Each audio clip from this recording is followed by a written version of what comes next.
আগামীতে আমরা সবসময় একটা উন্নয়নের রাজনীতির সাথে সাথে আমাদের মধ্যে একটা ভ্রাতৃত্ব বন্ধন আমরা গড়ে তুলব, আমাদের আত্মীয়তা আমরা গড়ে তুলব।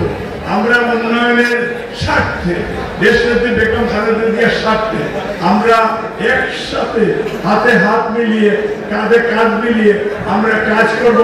আমরা কারো পিছনে আমরা ছুরি মারব না। আমরা এই রাষ্ট্র মেরামতের জন্য তারেক রহমান যে 31 দফা যে রেমবনেশন বিল করবে, আমরা আগামী নির্বাচন মেক শিওর ফেব্রুয়ারি মাসেই হবে এবং ফেব্রুয়ারি মাসে সেই সকল প্রস্তুতি আপনাদেরকে নিতে হবে। রাজি আছেন তো ইনশাআল্লাহ? এবং আমি আবার ভবিষ্যতে আপনাদের সহযোগিতা, এখন থেকে আপনাদের সাথে আমি প্রত্যেকটা গ্রামে যাব, প্রত্যেকটা মহল্লায় যাব, প্রত্যেকটা ওয়ার্ডে যাব। আপনাদের সহযোগিতা, আপনারা আমাকে নিয়ে যাবেন তো ইনশাআল্লাহ? আমরা প্রত্যেকের বাড়িয়ে বাড়িয়ে যাব। 5 মিনিটের বেশি আমি কথা বলতে পারবো না। আমি অনেক কথা বলতে চেয়েছিলাম, কিন্তু যেহেতু সময় নাই আজকে আর বললাম না।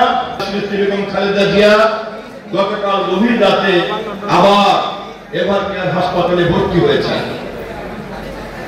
মৃত্যুর মুখোমুখি দাঁড়িয়ে গিয়েছেন আমাদের মাতা। তার এই বয়সে এখানে যাওয়ার কথা ছিল না।